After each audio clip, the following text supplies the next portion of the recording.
very much. Okay, so I think we're live. Okay. Speakers. Hello. Good afternoon. We'll keep it. Hi, everyone. Welcome to the CG Pavilion event on mitigating the agricultural drivers of biodiversity loss, jointly organized by International Food Policy Research Institute and the Alliance of Biodiversity International and CGIAR.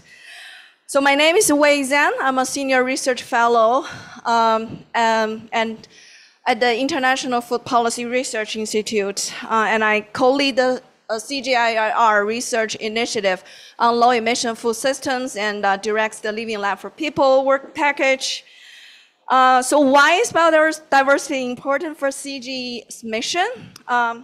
It is key to building climate resilient, sustainable and nourishing food, land and water systems. The CGIAR research initiative, Nature Positive Solutions, is one example of CGIAR scientists working with partners to co-develop nature positive solutions to sustainably use and safeguard what's left of the world's food and agricultural biodiversity while restoring degraded ecosystems. Agriculture is one of the major drivers of biodiversity loss, but biodiversity loss and ecosystem degradation also negatively impact ecosystem services that underpin agriculture. So figuring out how to mitigate agricultural drivers of biodiversity loss is more important than ever. Integrated solutions are needed to shift agriculture from source of the problem to an opportunity to conserve and harness nature for sustainable development. So this event features research on the agricultural drivers of biodiversity loss, promising solutions for achieving better biodiversity outcomes, and experience and insights from our national and organizational partners and the World Bank Group. So it's my greatest honor to introduce Peter Goodman, the event moderator and closing remarks speaker. Peter is a senior agricultural economist in the Global Engagement Unit of the World Bank Global Department for Agriculture and Food. He's currently leading the preparation of the World Bank 2025 Biodiversity in Agriculture Flagship Report in close collaboration with CGIAR.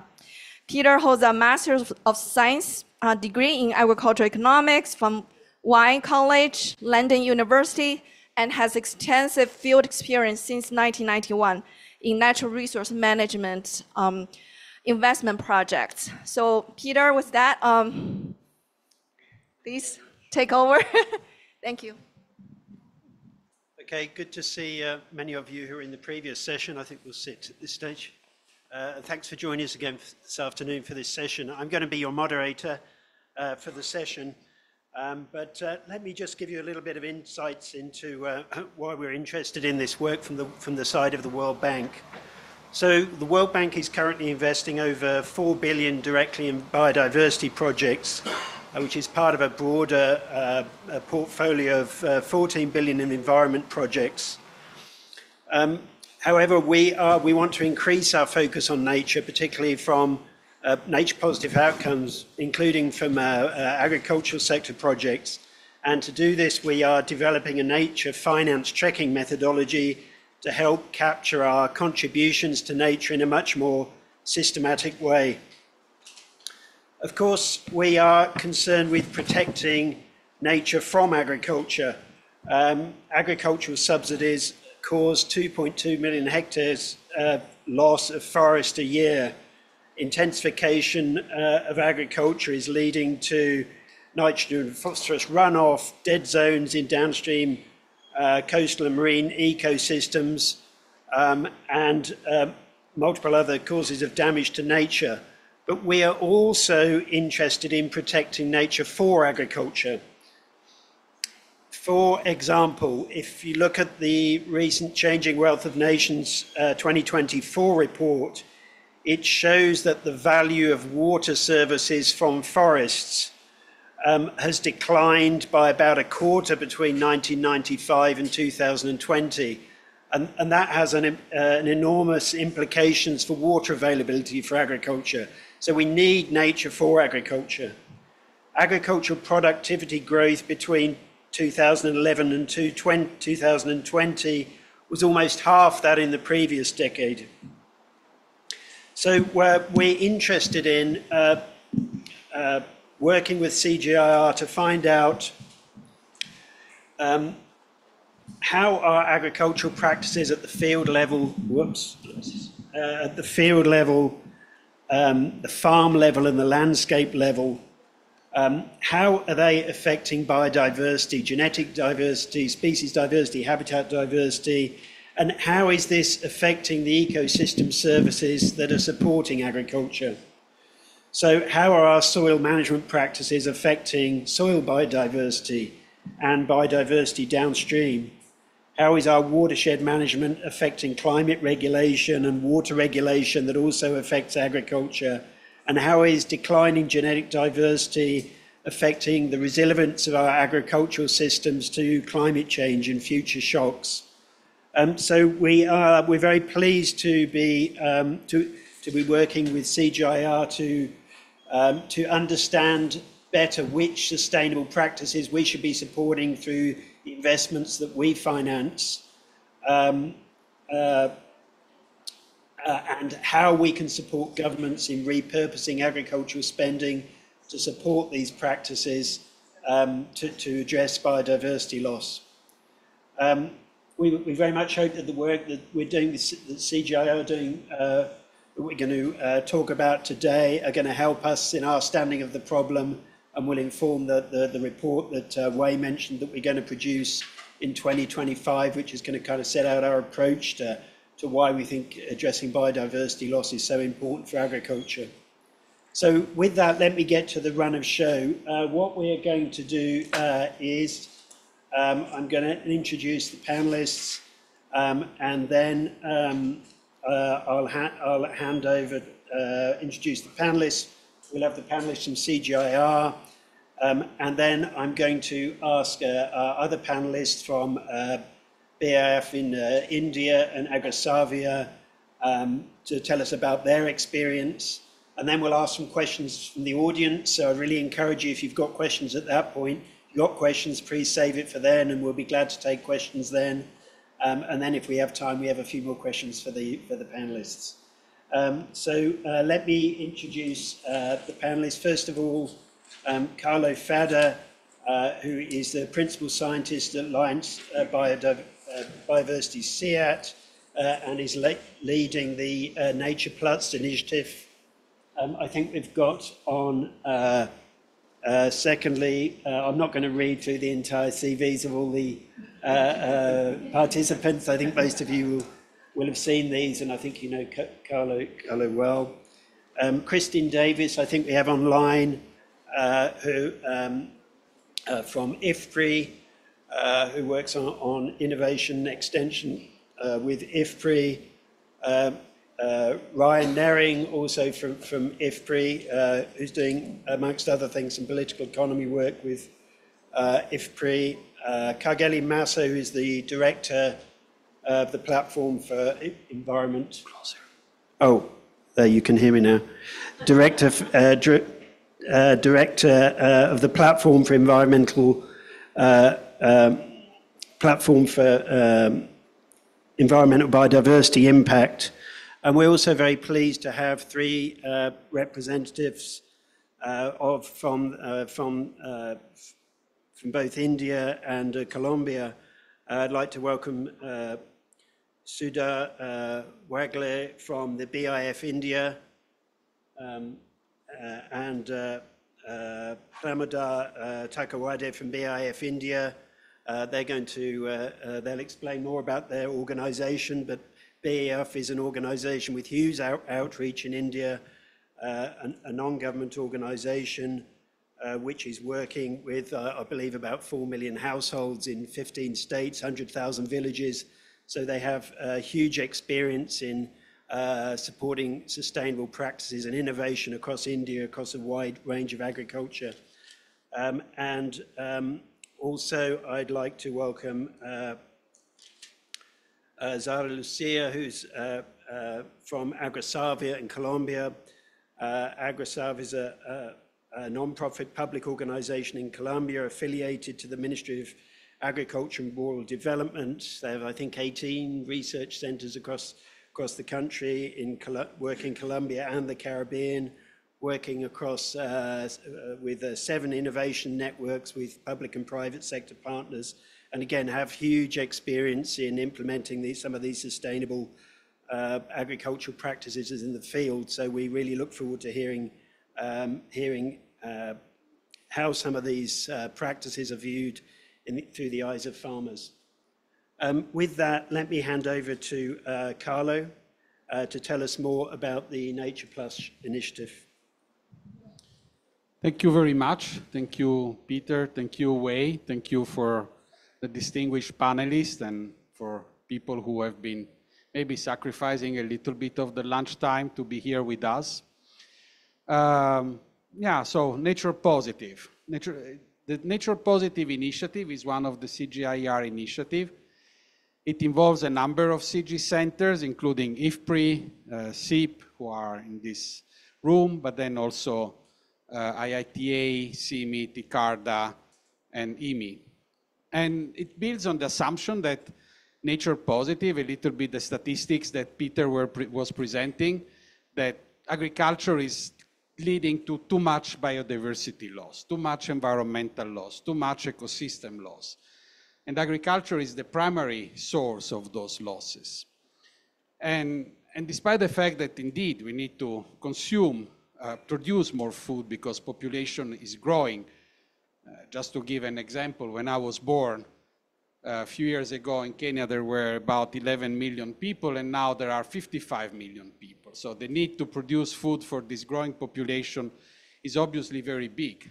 But at the same time, we are losing the speed for genetic gains. We are losing our soils, we are losing our forests, and we are using the ecosystem services that underpin those systems, those production systems.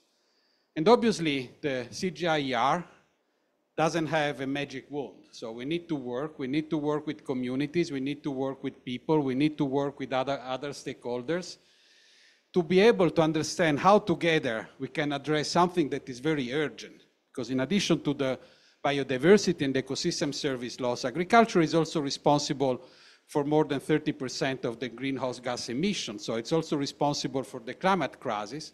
And it's also a victim of the climate crisis because probably the loss of productivity that Peter mentioned is also related to the climate change. And if you talk to any farmers or to the people with experience in the field, it becomes very difficult to plan for a good growing season. Rain comes early, it comes late, it stops, it restarts, it's flooded, it's too much, it's too little. There is no one season like the other, and there is no way we can, that the farmers can really predict what's gonna happen. So we need to find systems that are flexible, that maintain an environment that somehow keeps the system a little bit more stable, and we need to understand how this can be productive and profitable for the communities that are implementing them. So the Nature Positive initiative builds on 5 pillars. One, it's conservation. We need to conserve the resources that we have. And when I talk the resources, it's not only the biodiversity, the trees and the crops, but also the soil biodiversity that Peter alluded to. So the water that Peter alluded to. So we need to conserve the natural resource base. And this creates a portfolio of natural resources that can be used in production. And that's the second pillar. How does this biodiversity and natural resources contribute to a productive system? And that is not only about the crop, because we need to, if the system needs to be adapted and it needs to be working with nature, that's why Nature Positive, it needs to have trees as well. It needs to have forages. It needs to have different roots and tubers, cereals, legumes, you name them. And so how to manage and how to set up farms in production systems is very critical. The third one is restoration. We have degraded so much land, we now need to restore. But it's not about planting trees, it's about planting adapted trees. It's planting a diversity of tree species. And how do we get them? How do we get them to the farmer? And the fourth one is circularity and recycling. So how do we make sure that there is no waste, that waste doesn't exist? Waste is a resource, is an input for the farms that needs to be used by the communities to feed their soil, to feed their animals, something that to get energy for cooking, but definitely not something to be wasted to contribute to the biodiversity degradation, loss of ecosystem services. All of these will be explained in a little bit more details by the panels, and I stop it here. So thank you very much. Good. Thanks very much, Carlo. So at this point, let me hand it over to Steph de Haan. Apologies, I missed you in the introduction. Steph de Haan is from the International Potato Centre, and he's going to tell us a bit about what this means in practice in some of the areas he's been studying in Colombia. So good afternoon. I have 5 minutes to explain one case study. And so this case study is about the indigenous reserve of Cumbal, Resguardo Indígena de Cumbal, which is one indigenous area with about 30,000 inhabitants, where we have initiated since 2 years a collaboration together with the authorities of the indigenous reserve, but particularly also with AgroSavia, working together with the farmers and the community to look for alternatives for some of the agriculture-nature conflicts. Now, here you see the map. All the areas that are in green or in red represent an ecosystem which is called the páramo. And the páramo is a type of peatland. It's an Andean type of peatland. It occurs all the way from northern Peru to Venezuela. You could say that these are the water towers of the Andes. This is really where the water is stored. They have really a sponge function. They often have up to 10% organic matter in these soils. And they are essential basically for the hydrology and for the water provision to cities further down. The red area is the area where we work. It's also a reserve. It's very close to Ecuador. It's the indigenous community that belongs to the Pasto ethnic group. And this group, about 70% of the population identifies as indigenous. Now, nature positive will be abstract for this population if we say nature positive, but the principles of nature positive have been deeply embedded in the local culture and the indigenous way of managing the landscape. So one of the key aspects there is to really work then with the population. But there are several drivers that affect this key fragile ecosystem, which is the páramo ecosystem. As you can see here, we often talk about Amazon and forest frontiers, but when we talk about the Andes, we talk about peatland frontiers and the upward movement of agriculture. So many of the diseases and pests are moving upward because of global warming, but it also means that all the crops are moving upward. So maybe some of you have heard of the famous vertical archipelago. That's how the Andes is kind of organized in different altitudinal belts. But the upper altitudinal belt needs to go even higher. And why is this critical for this ecosystem? Because this is where we have the Andean bear, the only bear species that is native to Latin America. This is the habitat of the puma, but it's also the habitat of the frailejon, this iconic species for Colombia. And all the populations downstream, all the way to the Amazon, depend on the water provision from this area. So these are communal lands. These lands are not private property. These are a common good. And there are many regulations. In this particular ecosystem, there is a 50-year history of regulation and governments, and there are many laws. There's a whole range of laws. There's even a law that goes back 10 years ago that prohibits to grow potatoes in the páramos. But still it happens. So obviously there is a huge gap between the good intentions of the policies and the practice on the ground. So that's why in the project we are first taking a bottom-up approach.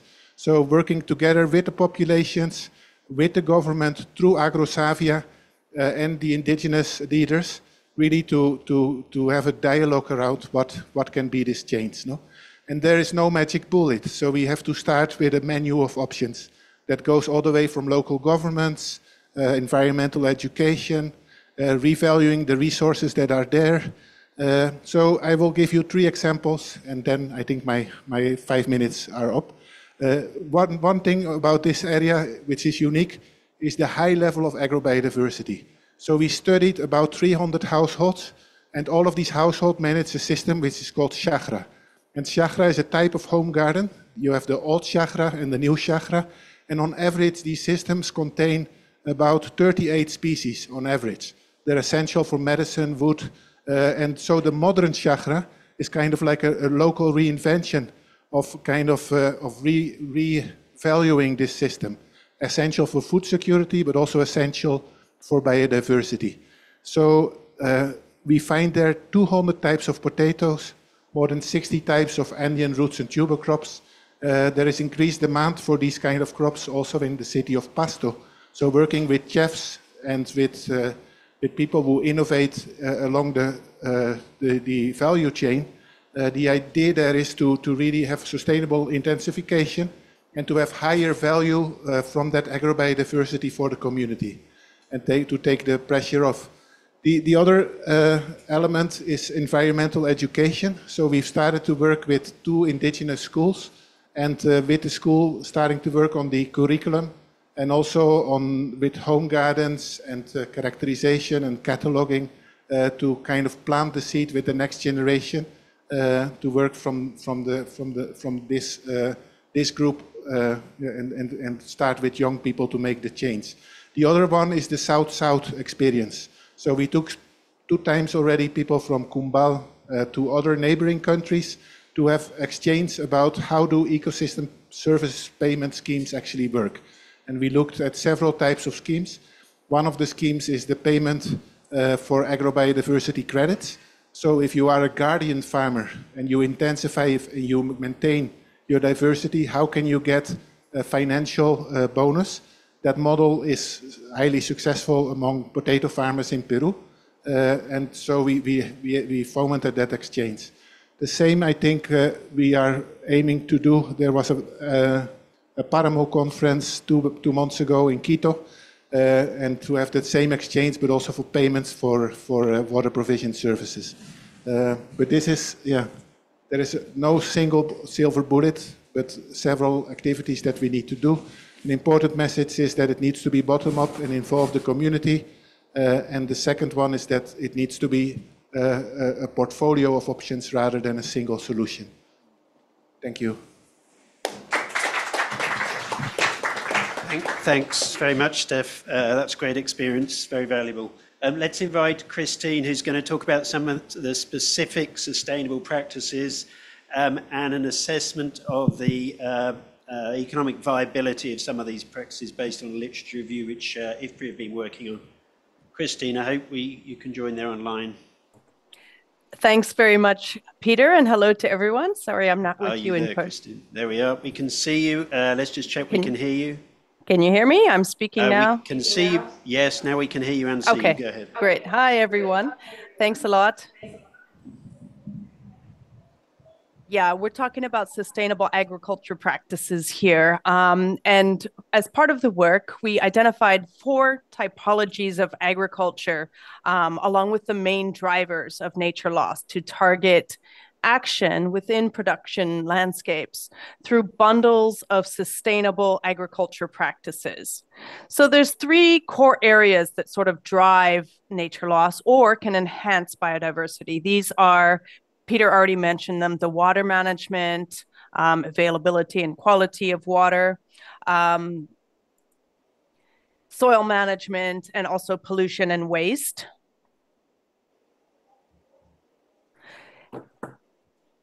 And these agricultural practices impact biodiversity functions. Okay, you're seeing a small square of my screen. All right, I'm not sure why. I can try to share again. Sorry about that. And it's a pretty complex map picture I was sharing. So let's see if we can share that again.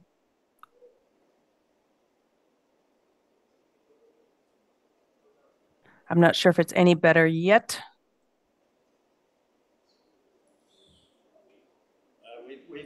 We've still got it, Kristin. Okay, yeah. We can still see the grey box, Okay. unfortunately, Right. but I don't know whether you can talk around that. Yeah. Even Well, I with the don't. box. Okay, let me just try one more attempt here with sharing my notes, and then I'll try to swap it in case that's the problem. Okay, now So we can see on the yeah, left. you're the seeing full my slide. notes, which is not ideal. The small square. That's okay. We can see. We promise not to read your notes. And we Yeah, can right, see the diagram, right. That's fine. Go ahead, Right, Kristin. That's and you're fine. going to miss all the animation here too. So yeah, the display settings don't show in this version that I have. We've already practiced it before, but I'm not sure why that's happening. Let me just talk so that we can finish on time.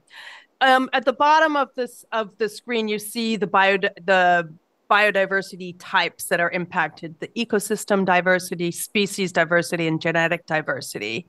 And these in turn affect the ecosystem services, things like pollination, water and food provision, even cultural identities like Steph was just talking about. These are all part of the ecosystem services that we receive. And then, of course, these further impact back on agriculture, things like your yield and stability, the food and nutrition diversity, production risk, and things like this.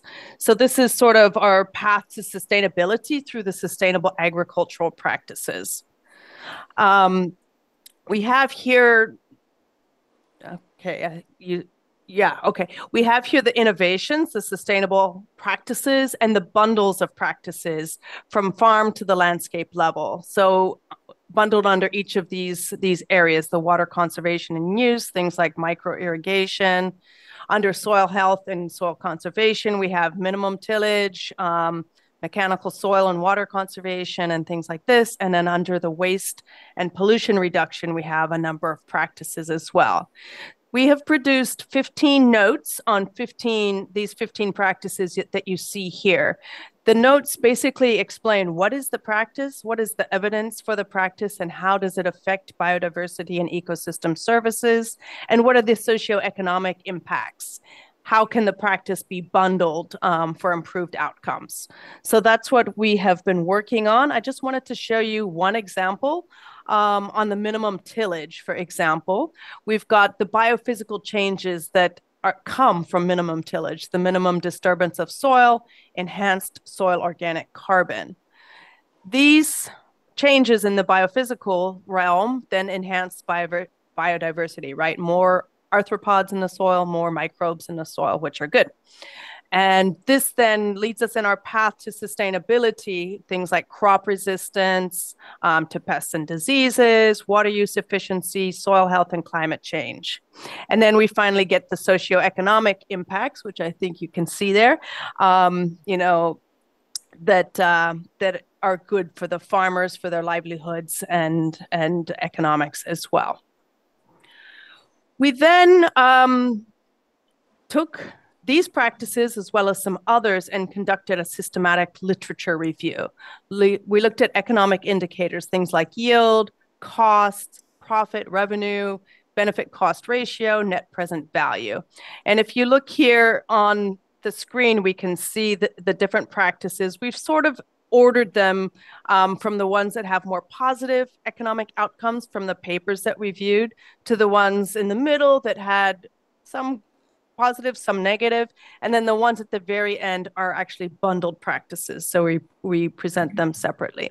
But the green bar here on the left is indicates the number of paper with positive outcomes. The red ones show the negative outcomes, and the blue line is the total share of papers on that practice.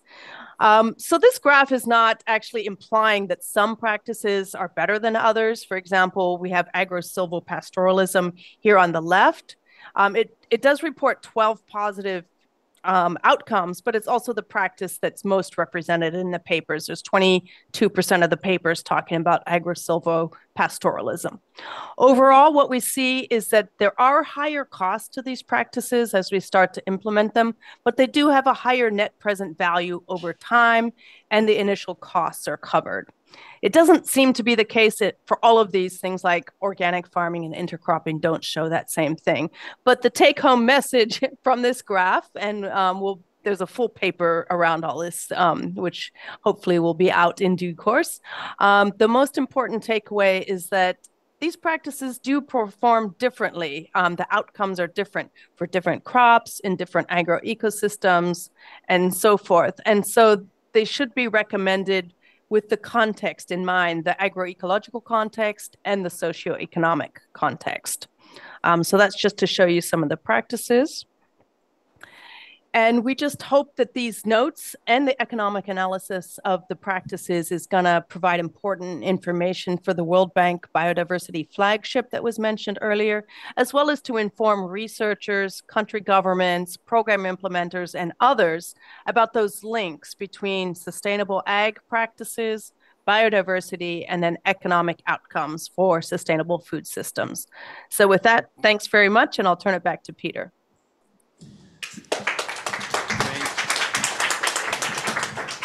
Thanks very much, Christine. Let's turn over to Ryan now, who has been looking at some of the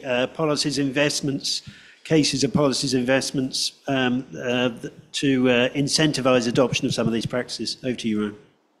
Thanks, Peter. And following Steph, I'll be trying to cover 10 cases in 5 minutes, but I won't actually cover 10. I'll just sort of mention them. I'm Ryan Nearing from the International Food Policy Research Institute. And this is the part where we're really looking at the policy and investment reforms. We're working with a collaborator at North Carolina State University. And we view it more as not just how to take part in political buy-in, but also political action. So providing some concrete examples for how governments could, at different levels, can try and influence and incentivize the take-up of some of the practices that my colleague Kristen presented in the previous presentation. So we started by reviewing a lot of different reforms. As you can imagine, there's a lot of them. And as we started reviewing around 24 of them, we looked at some of the different types of these reforms. So rather than just a reform that might link biodiversity to agriculture, how does it potentially do that? What is the modality? So the first reform type that we looked at was financial, and this is really about the creation of public or private funds. I'll give an example about a few of these, at least in the next slide. The second, you can probably tell we kind of lumped a few things together, but broadly it's about natural resource rights and governance. And here it's much more about typically community-based natural resource management, but it also involves things like land reform or other types of reforms that can change human environmental relations.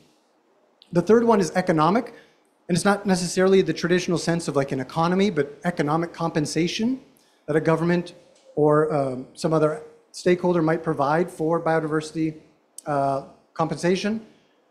The fourth one is regulatory, and here it's about changing or having a reform that might change or influence behaviors. So you could think of zoning as a good example, or the establishment of a reserve. Fifth, is social, and here we encompass a range of different services. So you could think of like education or extension services that a government or some other program might provide to shift changes and maybe practices or behaviors.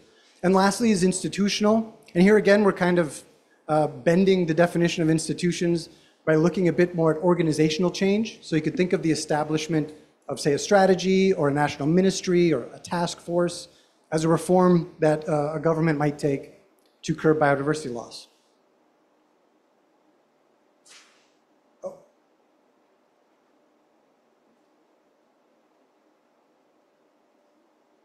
Sorry, the button's not working. I don't know if I can go back. Oh, there we go, okay. So here are the reforms, and my apologies, you can see that there's a lot of acronyms. I'm not going to cover the reforms, all of them in detail. I would welcome any questions or contributions on them. But this is just showing the distribution of the reforms according to the type. One that I would like to mention, since you can see we only have a few that are in the financial type, is the Fund for Life and Biodiversity from Colombia. Maybe you've heard of it already here at the COP16, but it's a reform that's unique in the sense that it links a few different financial mechanisms. One is a carbon tax that the federal government of Colombia passed, and it's from that carbon tax, a portion of the revenue goes to a fund that the government's created called the Fund for Life and Biodiversity that's across several different ministries and will fund biodiversity actions. There's 9 other reforms. Unfortunately, I'm not going to have time to go through them, but again, I welcome any questions or contributions on those. And lastly, this is a bit of some of the early analysis or light analysis on the different cases. And so we looked at 4 different criteria that we could apply to the 10 cases to look at their effectiveness. And so one is just cost, maybe not too much of an explanation either there. The second is scalability, or more maybe replicability. So how useful could this reform be for another government or another context? The third, which I think is crucial, and this is, we call it autonomy, but it's really about some of the sustainability of the reform to weather political changes, for example, or organizational changes that might happen within a government. And lastly is co-benefits. So what could this reform offer natural resource custodians, whether that's farmers or fisher folk, indigenous communities, beyond just curbing biodiversity loss from agriculture. That's it, thank you. And yeah, Ritwik Ghosh is my collaborator. He's not here, unfortunately, but there's his contact information for tough questions. Thanks. Good. Well done, getting through that in such a short time. Let's invite Kargeli Masso to tell us a little bit about work he's doing at looking at the sustainable practices at landscape level and transformational landscapes. Yeah, thank you very much. Sorry. I think they have made my life easier. When I listen to Steph, I listen to Carol, I listen to Ryan and Kristen, life is much very easier. So when we look at it, because my job is really to summarize most of what they've said, but with the intention of trying to see what do we need to do for sustainability. If these things have to last for longer, what has to be done? So this has been summarized, it's starting from what Peter was saying. When we try to see, no matter the actions we are taking, we are in a situation that is very difficult for us in terms of environmental degradation. If you look at the terrestrial environment, we only left with something like 25%. You will ask me where it's coming from. Our colleagues from the Foresight Initiatives, Elizabeth and Keith, are not here, but we have worked on this together, try to see what is happening at the terrestrial level, at the water level. We are in a bad situation. We are left with a little that is remaining. When we look into underground water, it's almost completely getting depleted. And you can see if you follow some events, we call them climate events, but environmental events like in Asia, due to the use of underground water, it's getting tough. Then the pollution, we talk about it and sometimes we overlook it, but when Peter was talking about eutrophication, hypoxia, all is related to pollution. Now when you add the climate change, that is coming to complicate everything. You add to that land degradation, and more importantly, no matter how we try to be disciplined, the world population is growing, and when it's growing, it's looking for additional food, so we can expect clearance of additional land for food production. What needs to be done in terms of really making sure that everything that colleagues have said could be sustained and implemented by several stakeholders, governments, but of the whole of society. And that's what takes us to what we call the multifunctional landscape science program. How really do we make it something that is relatively very sustainable for things to happen? They talked about solutions. I will not go back to the solutions, they have listed the solutions. But how do we get the stakeholders to adapt those solutions? Who are we reaching out? Who are we working with? And how many hectares we can be able to improve and that we can show on ground. And these things requires holistic solution. It's not only technological solutions, but it's also social innovation solutions, which will take me to the next steps, especially when we talk about the social aspects, is really what do we do in terms of improving the governance of the landscape we have. Because we talk about the whole society, let alone you get a few people to meet, they decide for the society and we think that they have been consulting. How do we make sure that it's inclusive enough in terms of the planning, in terms of the use? And that can be only demonstrated by trying to see really how many actors are involved and what is changing on ground. And no matter what we are doing, we can do our good landscape planning, we can have the innovations, but the market, in a way or another, will inform our behavior. If there is someone who is looking for cocoa, and there is a good price for cocoa, people will produce cocoa. But how do we train them in such a way that they do it by taking into consideration the ultimate goals of really sustainability? And here we speak to financing institutions, to governments. And so whenever you're financing some of those projects, what kind of indicators are you considering that helps in terms of managing and maintaining the health of our landscapes? Yeah, you have it in terms of the market and so on, but for it to be enforced, probably you need to translate it in terms of policies. How to get translating those into policies, how do we build strong institutions and so on. These are some of the things we try to advocate in terms of the multifunctional landscapes. But now, we talked about inclusion. Sometimes we can say that for this side event, we have all the participants of the COP. I can go and claim it. But until I provide you with the evidence that is happening, it's not necessary that everyone has been here, but we can say that we have a good representation. But the point here is to make sure that really, as we talk about gender inclusion, youth inclusion, this is being implemented effectively and we are collecting the right evidence. That's why we have an area where we will be talking a lot about the performance indicators, the evidence that we are generating. We want to be able to provide significant and solid evidence to financing institutions, to governments, but also to all the kind of stakeholders. But I will not conclude my statement without saying that there is a good reason we are here. We are here at a COP and we are talking about all this kind of scientific evidence because we want to inform. Here we are talking about the Convention on Biological Diversity, but it's really very important for us to inform the 3 Rio conventions. We talked about the climate issues. We are talking about biodiversity. In November, we'll be talking about the climate, all the issues, and we may even focus too much into climate and forget about the biodiversity challenges. Then we are getting it wrong. Then we will continue our way to Riyadh when we talk about the Convention to combat desertification. Then we will focus too much into desertification and even forget about the tropical forest. How do we make sure that there is a real and integrated approach so that we can be able to inform the 3 Rio conventions? So in a nutshell, this is really how we really want to work.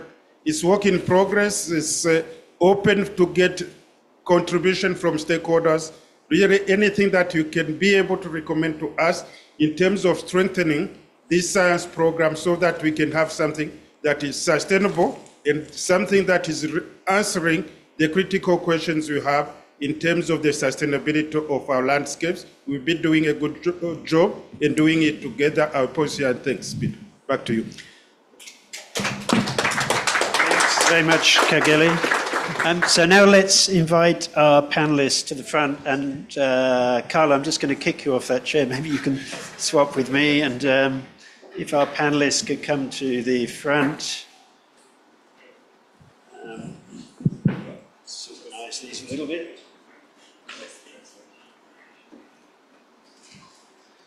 Yeah, let me sit in the middle then. We have not explained about. Yeah, okay. As you wish, yeah.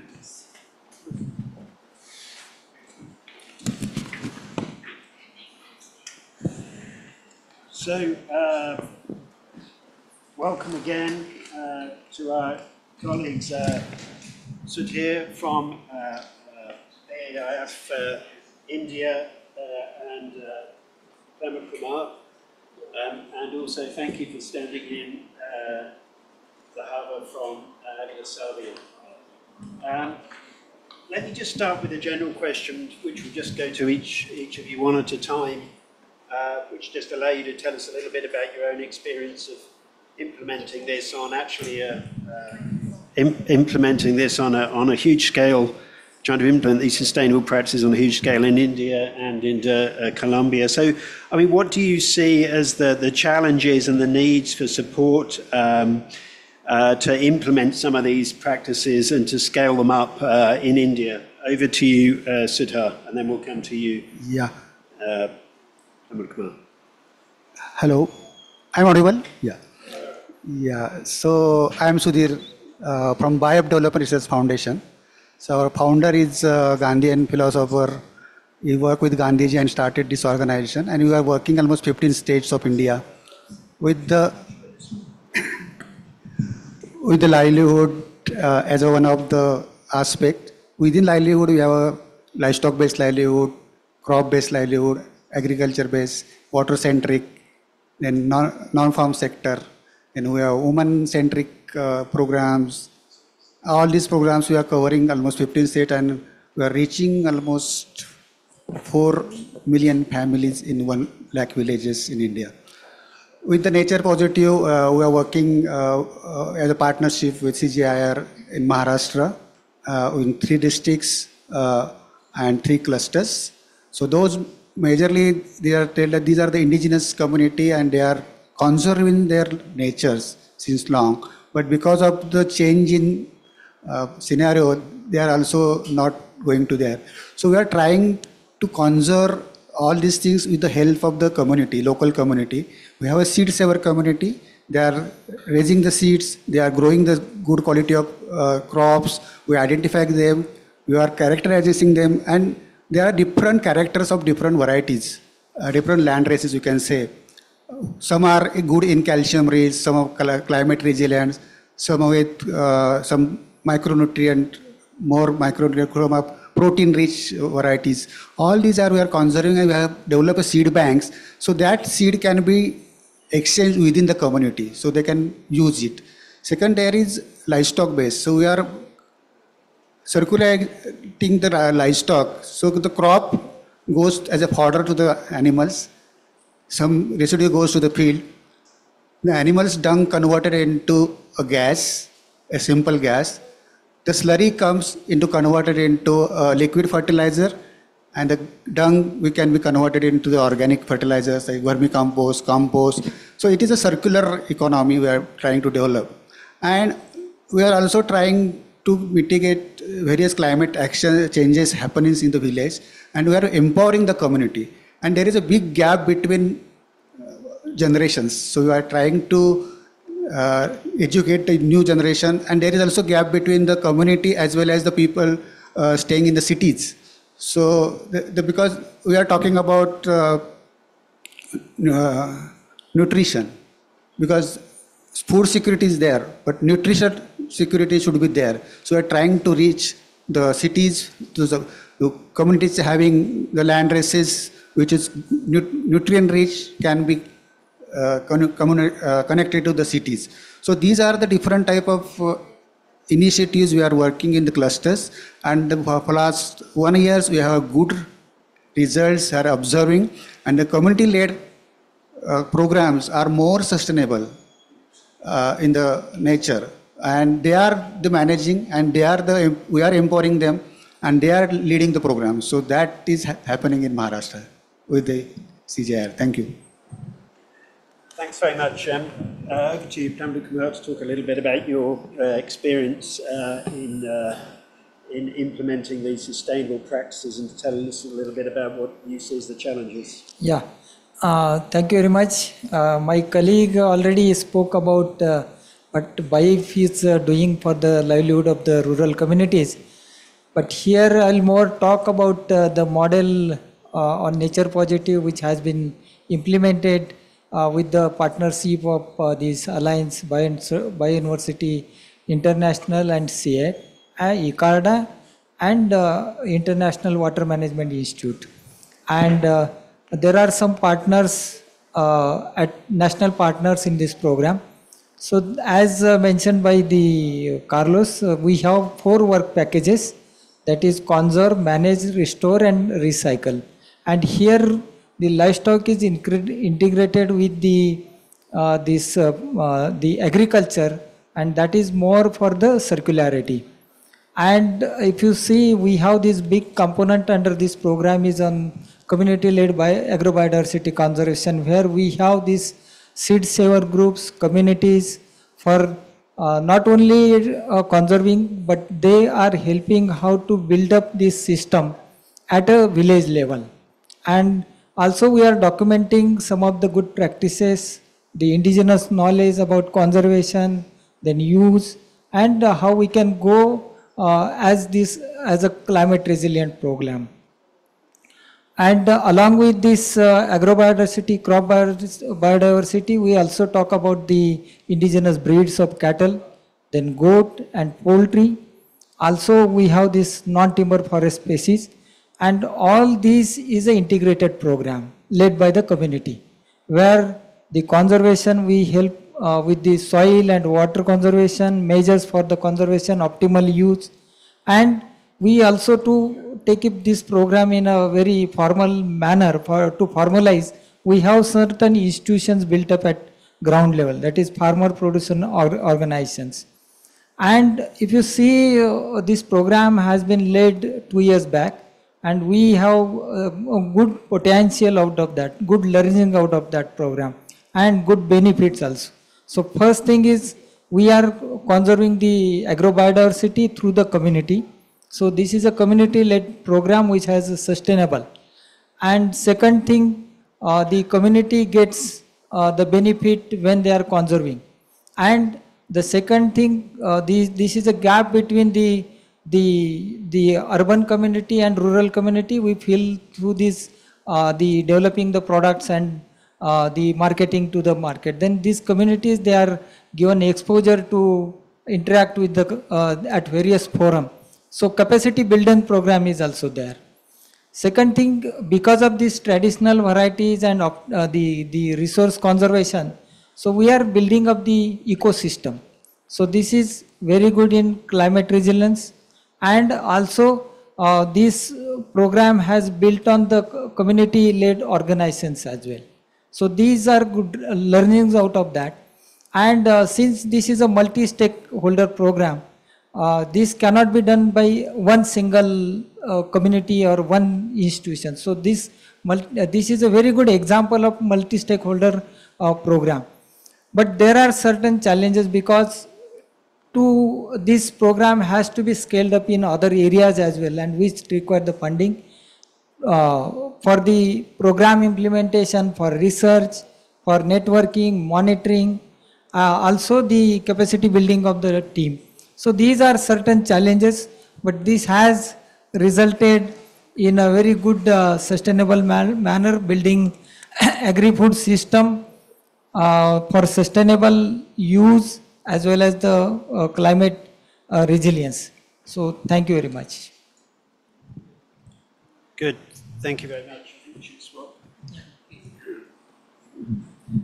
Good. So thanks very much for that. And really interesting to hear that it's not only had kind of nature positive outcomes, but also had some nutritional impacts, and that you're kind of employing a circularity approach to reduce waste. So it's really a comprehensive approach, but still tough to scale up. Let's turn to Zahava to tell us a little bit about how you're managing to support some of these sustainable practices in Colombia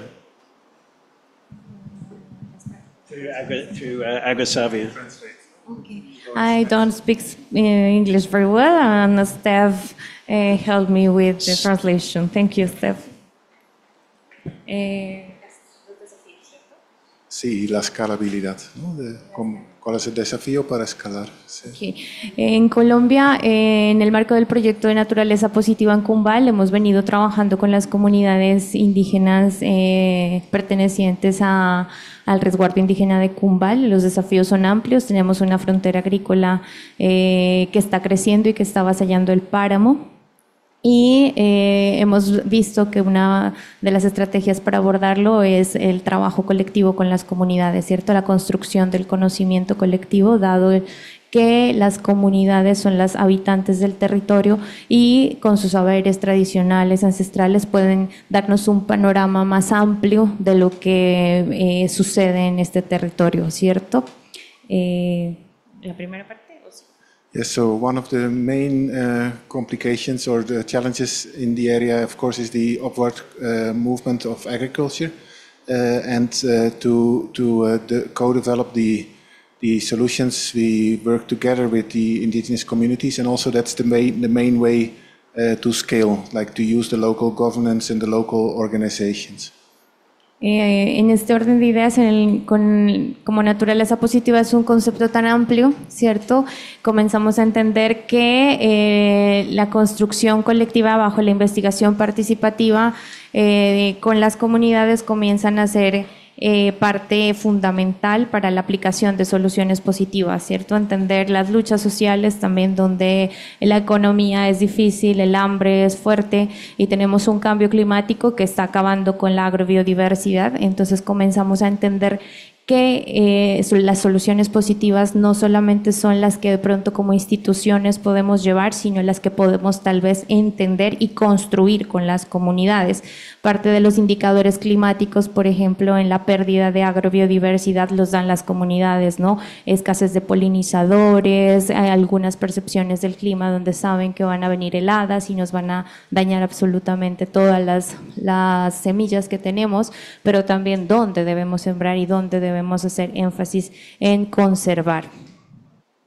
So through that permanent kind of dialogue and co-construction, what we reach is kind of local engagement and a lot of back and forth of different solutions, but not necessarily like a scaling readiness of one particular solution. No? So it's a combination. In the end, the communities where we work, the challenges that they confront include hunger, but also adaptation to climate change. And so when we talk about conservation, we also need to attend all those different expectations, all the way from economic to nutritional. And so one of the things that we have been trying to do in the indicators is, like, for example, for local pollination and the level of local agrobiodiversity is also to work with local indicators when it comes to scaling. Y para finalizar, parte también de esta construcción colectiva es vincular los actores que trabajamos en el territorio, ¿no? Somos muchas instituciones, somos muchos actores, tanto públicos, privados, pero también organizaciones sociales de base que vienen haciendo acciones. Sin embargo, si seguimos haciendo acciones cada uno por su lado, no vamos a llegar a un punto concreto que estabilice un proceso de conservación. Creo que en el marco de Nature hemos venido trabajando en articular estos actores en este territorio específico para este mismo propósito. Since we started to work 2 years ago on this project, one of the main challenges has been to have concerted action. So the indigenous authorities and the AgroSavia institutions are not the only ones acting in the territory. There are multiple actors, and so having these roundtables and spaces where different institutions share their concerns but also their solutions, and having kind of this dialogue has also been very important. Thank you very much. So that's really good to hear about some of the kind of practical challenges of getting this done in the field, and the need for local consultation, and that actually a lot of the challenges are not technical ones, but I think, as we heard in an earlier session, it's really about trying to get that community engagement and get the trust with the communities. So I think at this point, before we go on to another round of questions, let's just see if there's any questions from the audience, either for the people from the first panel from CGIAR or from our panelists from India and Colombia. Then we'll go to the next stage. But let's just see if there's any questions from the audience at this point. Go ahead. Why don't you say who you are, and then you can either direct it to someone specifically or you can leave that to me. It's up to you. Thanks all for the wonderful presentations. I'm definitely learning a lot. I'm Marielle Karsenberg. I work for the Netherlands Food Partnership and also the strategic partnership between the Netherlands and CGIAR. I'm interested to hear a bit more about the long-term perspective and the short-term perspective. Because what I see between the biodiversity communities and specifically the community working specifically on food systems is that in the goals they aim to achieve, they work with different timelines. People are hungry now. Biodiversity is a problem for later on. And if we're talking about economic incentives, I think there is a story there where you can see the value of biodiversity in the end pays up if you invest in that now, but that might mean that productivity on the shorter term declines. I wonder a bit if that translates to what was shared now, or if there are success stories on how you can kind of navigate that space between the short term and the long term in these transitions. Okay, very good question. I'll just take another question before I ask Prokuma to respond to that. Gina Kennedy. Thanks. So we have the public health nutrition team right in the line. So I'm Gina Kennedy, and I work for the Alliance of Biodiversity and CIAT, and I'm in public health nutrition. And so my question's very similar, and it's really about trying to create a stronger relationship and a stronger dialogue between biodiversity for food and nutrition and biodiversity for these other goals. And so maybe you could speak, if you know anything about the role of biodiversity in food security in the areas you're working, or biodiversity for dietary diversity, or biodiversity even for healthier diets. So from the diet perspective, our plate really, if you follow food-based dietary guidelines, should be 50% fruits and vegetables. We love talking about staple foods and things, but hardly anybody mentions, production of fruits and production of vegetables. And so I'm just wondering what the group thinks about that. Okay, very good.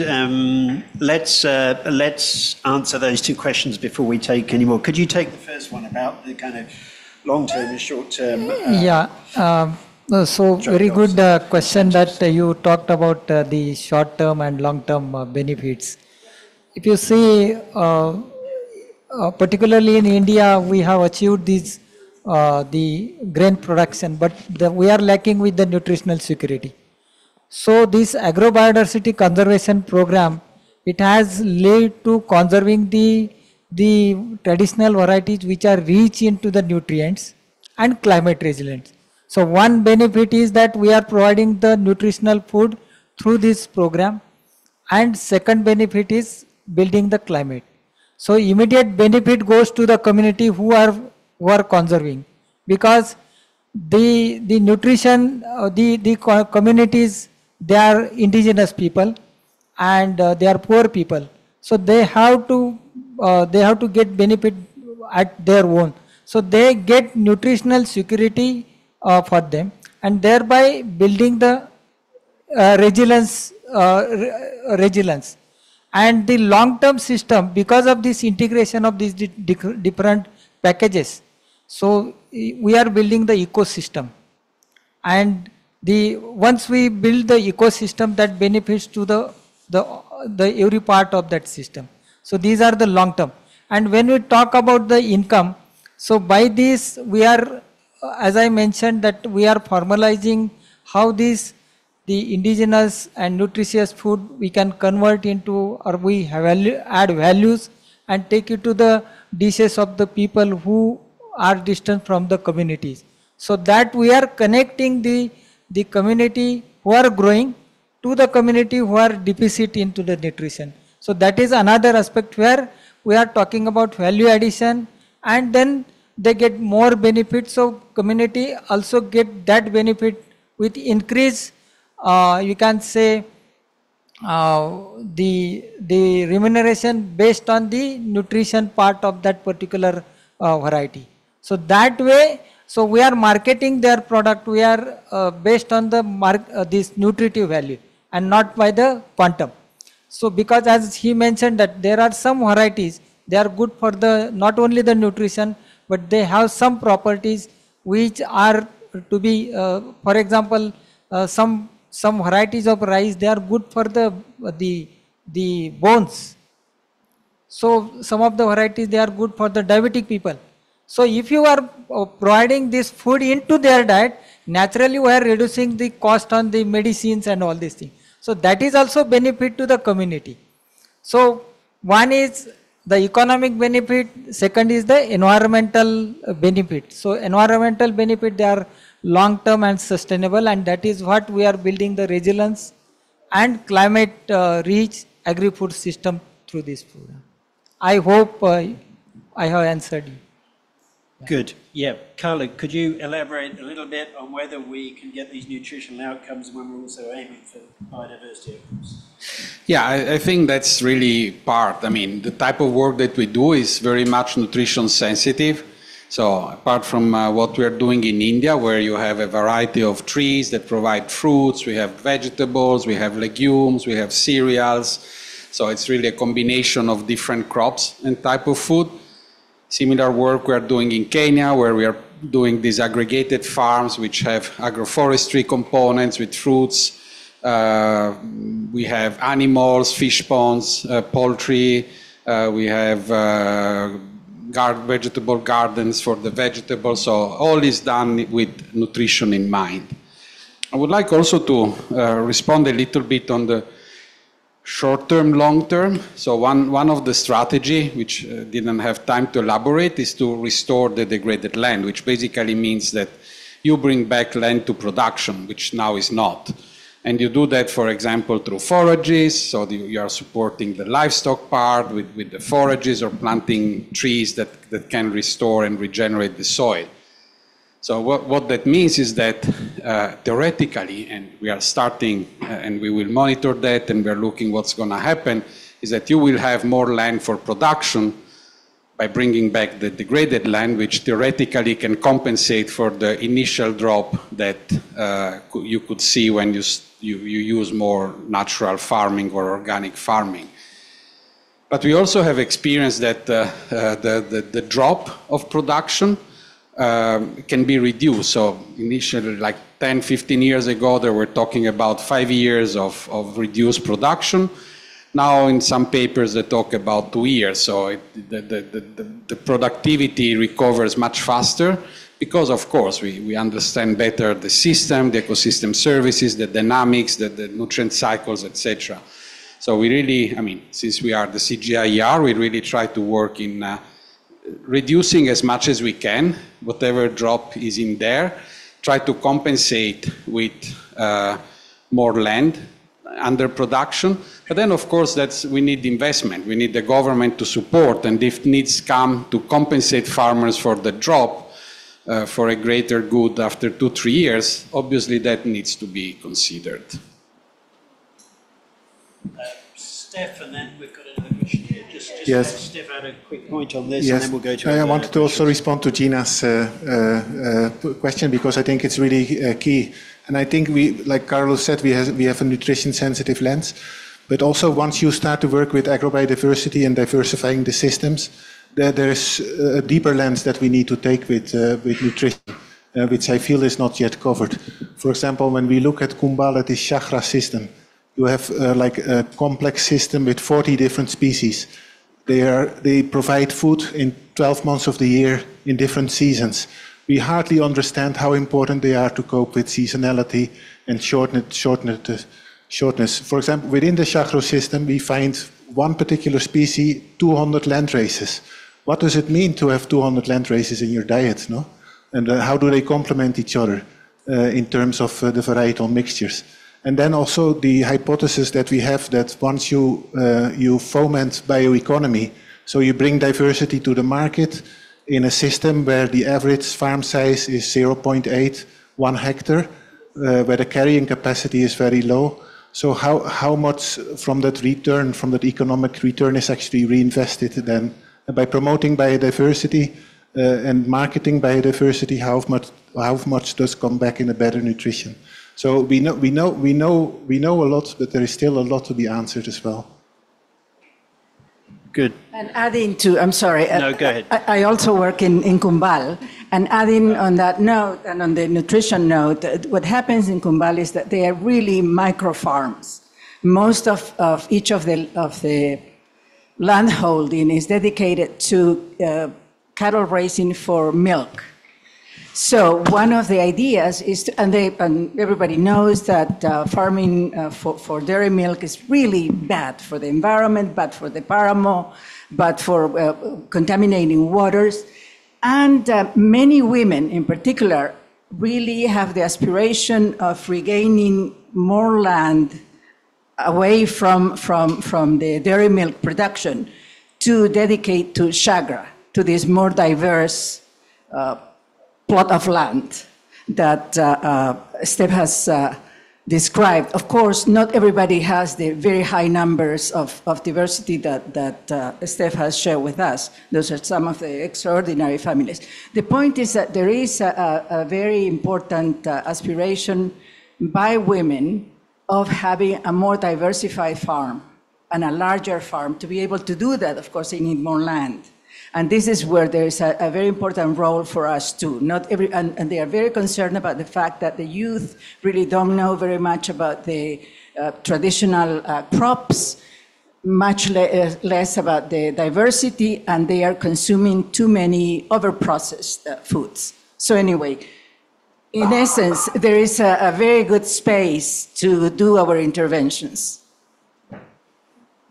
Okay, thanks for that question, Gina. There's obviously a huge amount of interest about the nutritional outcomes from some of these biodiversity interventions, and that's maybe an area we should think hard about looking at much harder in our investments. Any more questions from the audience? Otherwise, I've got a few.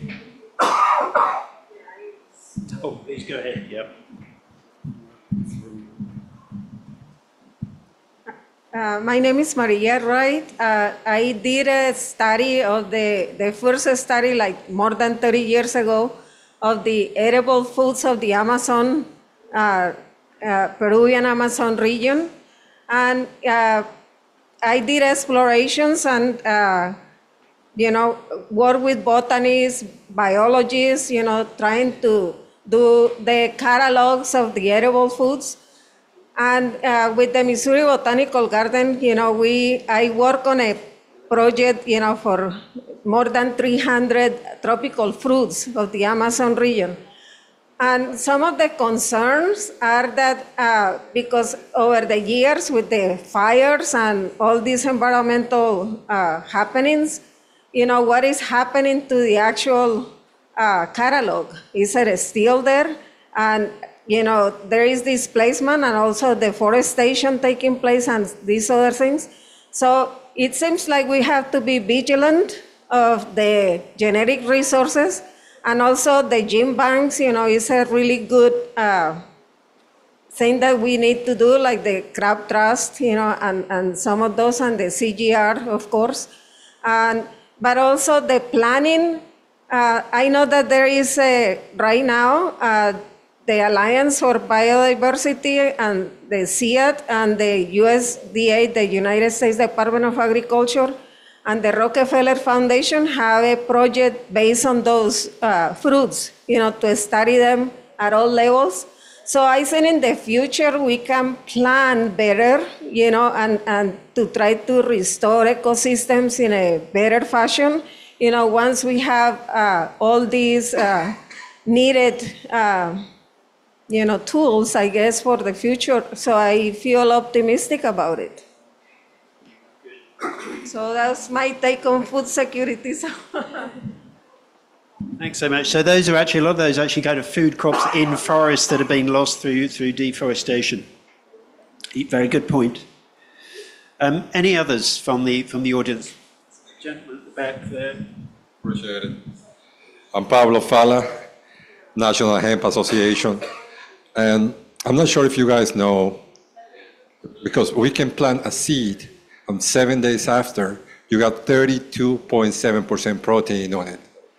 That's food security. That's nutrition. That's what you're looking for. And you can find it in hemp, believe it or not. Also, in our grains, we got over 38% protein in our grains. So conveying food security, biodiversity, and whatever we do, if we do it right, it works pretty well. We capture a lot of CO2, over 30 tons per hectare of CO2, more than any forest there is. That's what we do, and we fix nitrogen to the soil. That means that it really works. If all the companies, if all CGIAR, all these companies get into the program of the hemp being and a nutritional factor, I think we can make a difference in the world. I think we can really have food security and food security on the nutritional level that you mentioned. Thank you. Thanks very much. Good specific example on hemp and how we can get biodiversity and some good nutrition very quickly. So maybe that's something we should learn a bit more about. And anything else from the audience? I wanted to add a comment. Please that, do. I received a lot of support. I receive a lot of support because I also did a book on medicinal plants of the Peruvian Amazonian, and it was sponsored through the United States Department of Agriculture and the Missouri Botanical Garden also contribute to all of that. I work with their people, but to make it simple, so those are genetic resources that we're also worrying about now. You know, even though we have published that data, it is called the Amazonian Ethnobotanical Dictionary. It was 1994 by James A. Duke and Rodolfo Vasquez from the Missouri Botanical Garden. So that's very important, you know. And the other one that I'm working on, I have not published, but I've written a lot from the time when I did it. It was on the fisheries of the Amazon. But one thing to understand, some of these tropical fruits, they feed during the flooding season. The fish migrate into the forest, and then they feed on the food. And also this synchronizes with the time of the sove, is called when they are the reproductive times, which is amazing. And I was just recently talking about it with somebody from the World Bank, you know, that we need to know more. And some of the fish are also migrating to the Atlantic Ocean, like the salmon and some other species. And we don't know very little about them, you know, and then they return back to the forest, so to the Amazon rivers, you know. So I am concerned also with the gold mining that's going on and pollution, you know, of the environment. So I don't want to say more because it's a lot, you know. Thank you. Good, thanks very much. So more on possibilities for food nutrition from the forest, but also some medicinal benefits that come with that. So, yeah, hugely interesting area.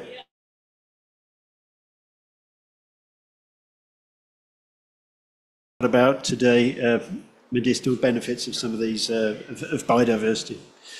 Good, anything else from the audience? Otherwise, I think we're getting towards time, and I just wanted to ask a few questions before we wrap up to our panelists. So,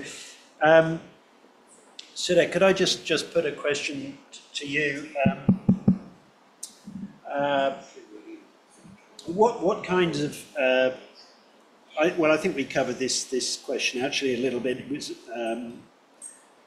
regarding the trade-offs between conserving biodiversity and food security. I think we covered that topic pretty much. So let's perhaps leave that one. Yeah, they can hear. Yeah. So, Zava, let me put a question to you. Could you translate, Steph? So, just thinking about these practices that you're promoting in Colombia, do you think, just help us understand a little bit about how the farmers view these practices and these interventions? How does it look through their eyes? Do they see it as something that is an investment in nature for agriculture?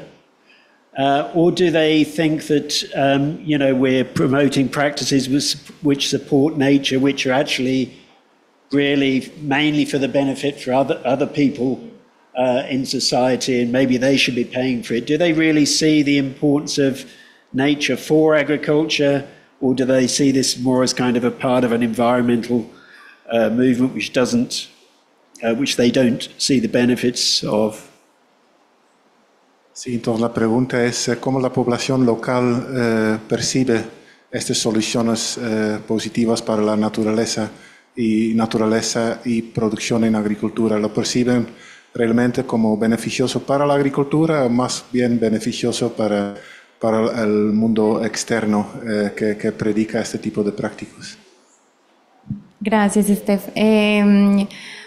Digamos que la experiencia que hemos tenido con el resguardo indígena Cumbal, al ser una población indígena, tenemos una visión colectiva del territorio. Eso quiere decir que no hablamos de un beneficio solo para una persona o para alguien en específico, sino que hablamos de una inversión para un todo, ¿cierto? Hablando del buen vivir o el bienestar común de los que habitan ese territorio, no solamente a nivel humano, sino de las especies. ¿Por qué? Porque si desestabilizamos esas especies, vamos a tener unas futuras acciones negativas sobre nuestra especie. Entonces, esta visión a nivel de sistema que tienen las comunidades indígenas permiten entender que la inversión que estamos haciendo ahorita en términos de naturaleza no la estamos haciendo solamente para la recuperación de la biodiversidad como tal, sino para la sostenibilidad de nuestros sistemas agrícolas. Entonces, digamos que es una visión que estamos haciendo en este momento, pero con una visión a largo plazo.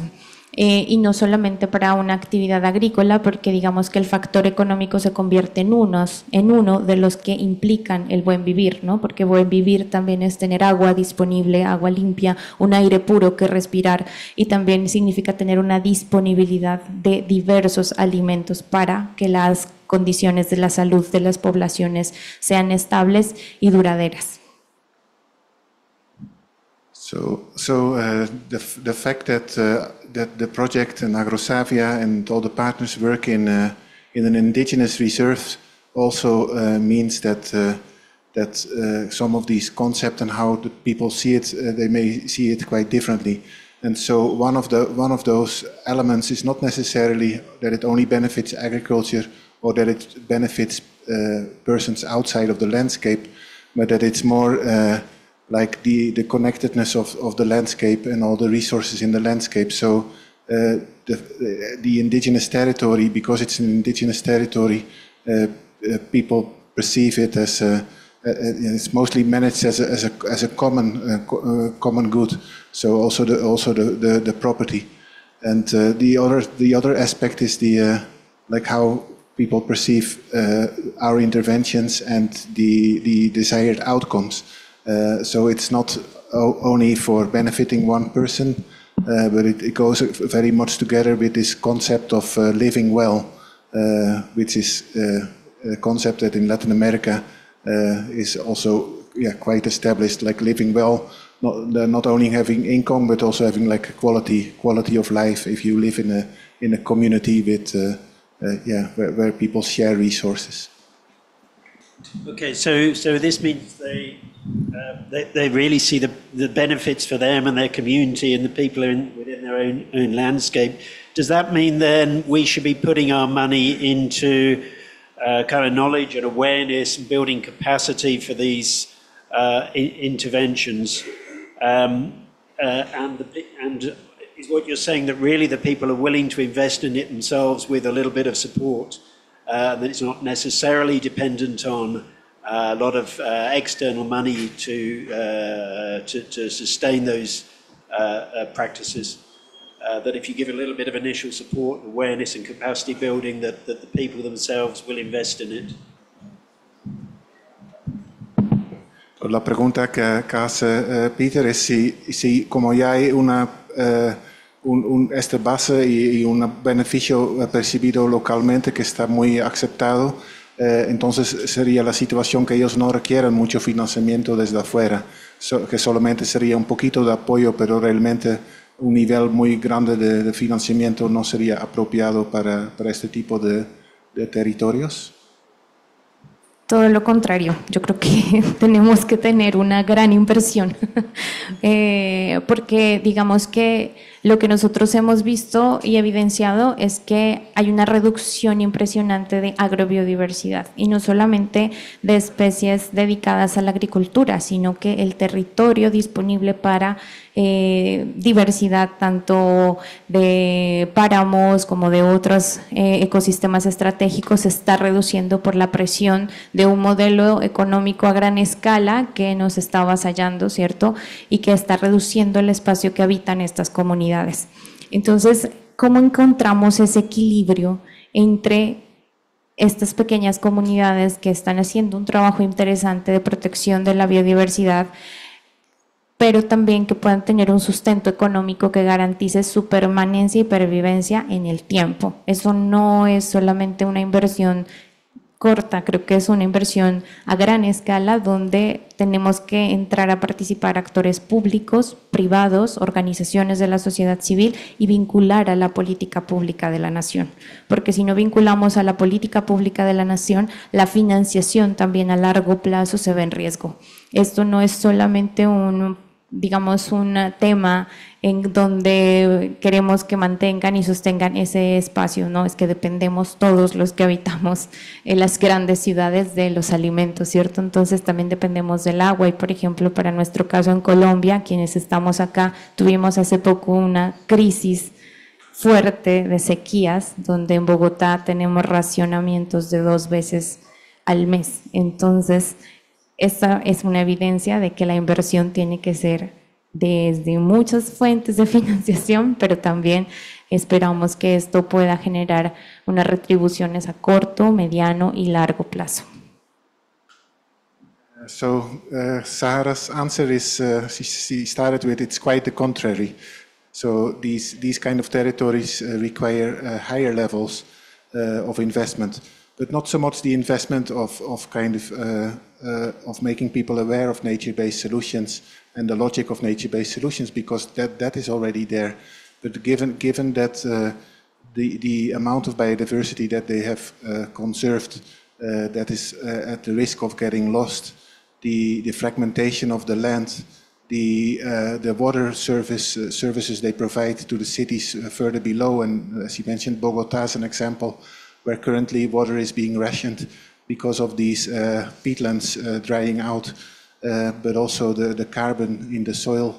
The public investment should also be in the kind of payments and compensation for these communities. And those kind of investments do not necessarily reach these communities. So she says quite the contrary. Good. Okay, so that's great. So that's an important point. So we need to recognise a lot of there's benefits to the farmers themselves, but there's also a lot of external benefits to other people downstream, and therefore we need some of the policies and investment tools that Ryan was talking about to support those communities and to pay for some of those benefits that go to the rest of society, which are really important.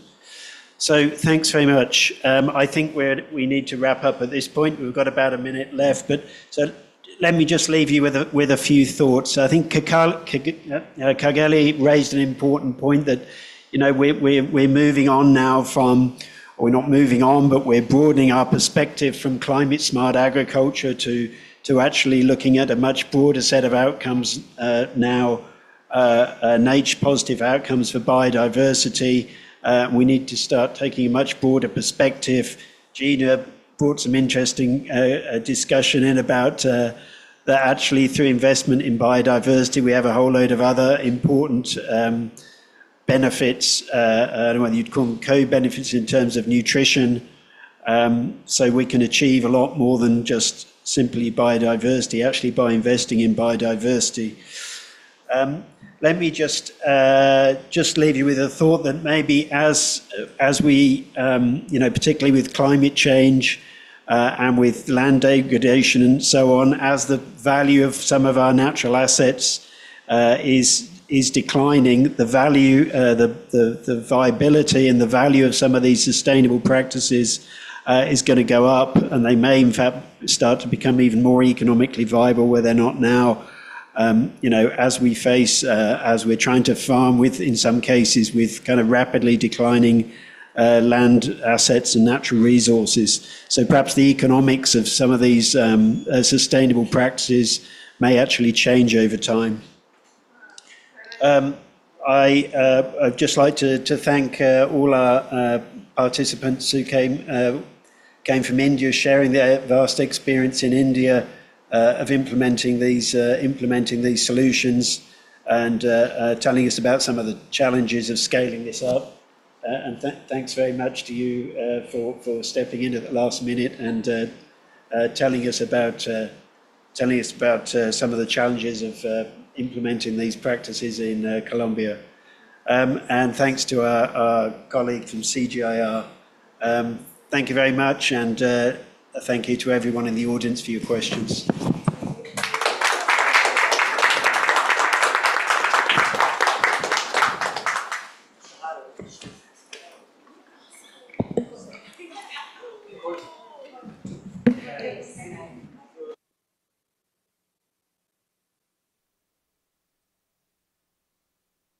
Recording stopped.